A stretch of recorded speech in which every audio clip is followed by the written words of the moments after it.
Dark Winter, an improvised mystery by Shorty. Let's see where this audio takes us. Veronica.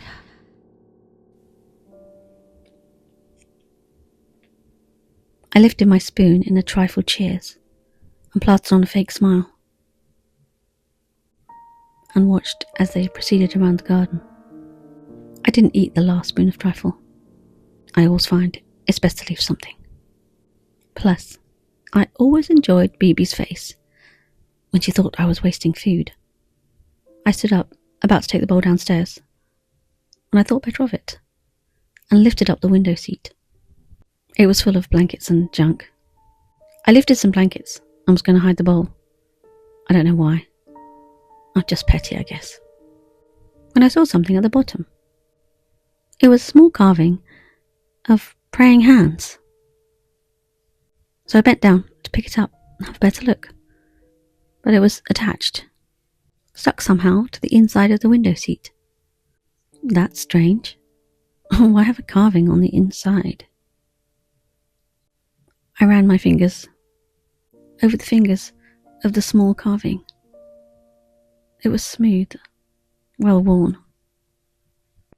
I wonder if there was anything about this and the rest of the house in the winter history.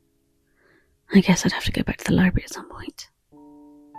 But for now, I just lowered the lid, leaving the dirty trifle bowl under a blanket. I don't know what I was hoping to gain, but I smiled as I walked away. I walked to my room, flopped on my bed, looked at my watch. Wow, the time was taking so long. It seemed to be going in slow motion.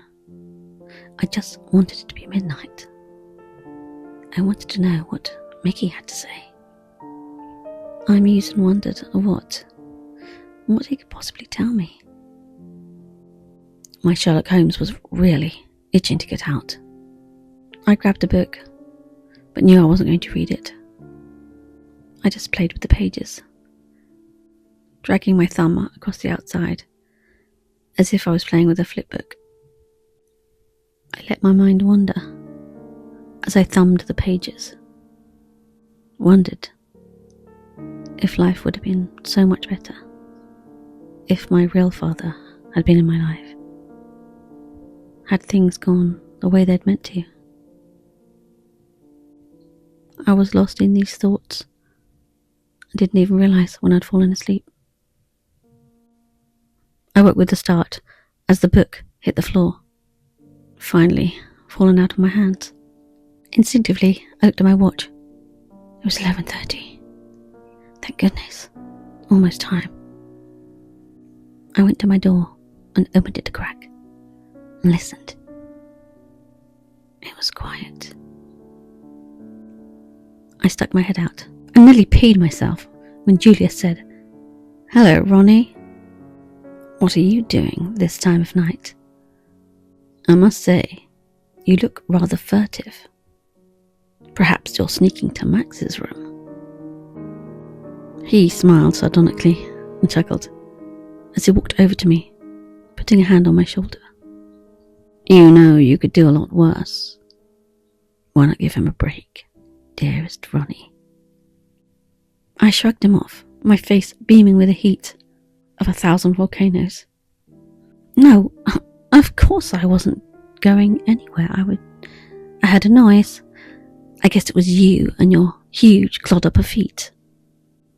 "And, dear brother, where are you off to? Your room is on the other side of the house." Strangely, he didn't answer straight away, and in fact kind of stuttered. Well, the cook was a bit annoyed that all the dinner service hadn't been brought down back to the kitchen, as a certain someone took it upon themselves to take their dessert elsewhere. Oh, yes. Well, I'll be sure and bring it down in the morning. Good night, Julius. He nodded, and I stepped back into my room, closing the door quietly and I listened. I heard his footsteps walking away, back the way they came. Was he spying on me? Checking up, seeing where I was? I must admit, I didn't believe a word of his story. He would never go traipsing around the house, looking for some errant trifle bowl. I waited a few moments longer, giving him just enough time, hopefully, to go to his room. Then I put on a dark jacket, and quietly as I could, slipped out of my room, and crept slowly down the hall. I was oh so light on my feet, and knew that no one would hear me. Not until I got to the stairs, that is. Those damn, creaky old stairs. I stood at the top. Darkness surrounded me, but there was a light as usual left downstairs in the hall. And then I heard faint laughter, coming from below somewhere. One voice was definitely Julius's. The other, I couldn't quite discern. I checked my watch. 10 to 12. Oh Lord, come on. Swiftly, I turned on my heels and went back the way I came, passing my room and heading to the window seat. Before I got there, I turned left and pushed on a panel and slipped inside. Closing it behind me, I made my way down the winding stairs that led down to the kitchen. Oh yes, I didn't know much about this house, but I knew where the back stairs were. I reached the bottom, peeked through a crack. The kitchen light was off. So, like a stealthy ninja, I opened the door and made my way across the kitchen, and was soon outside in the cool, fresh air of the night. The gravel underfoot felt oh so loud. I hurried until my feet touched the grass, and I became silent again. I made my way down the lawn, past the rose garden, through the trees, to the lake. A half moon shone on the surface, and nighttime bugs droned. Branches of trees moved and swayed in the wind. The lake house loomed, dark and dead, in front of me. I gave the lake a wide berth, not wanting to slip. Recalling my earlier dunking, I stopped, holding my breath to listen. Mickey. Mickey.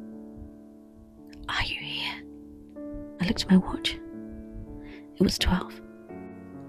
I listened intently as my eyes scanned every shadow, every movement. And then I saw him, a pale face, looking out from the side of the building. Mickey, is that you? I saw the head nod, and I made my way over to him. You came. Thank goodness. Mickey looked terrified, and he drew me back, further into the shadows. Okay, no more games. Tell me what you know. What did you see? Well, my darlings, I hope you liked that little story, and if you did, why not think about subscribing to my channel? If you want something really spicy, why not join my Patreon? Talking of Patreon, here they are. Shenanigans, Billy, Living Lightning, Turtboy, Pokemon UB, David, Adam Strikers, Nikki Phantom, Pillory Slave, Mordred, Stephen, Fire, Outsider HP, Ted, Jelly Mage, Aaron, Cryptid, Cubby, DZ, Blake, Samir Hall, and Fel. Thanks, guys and girls. I love you.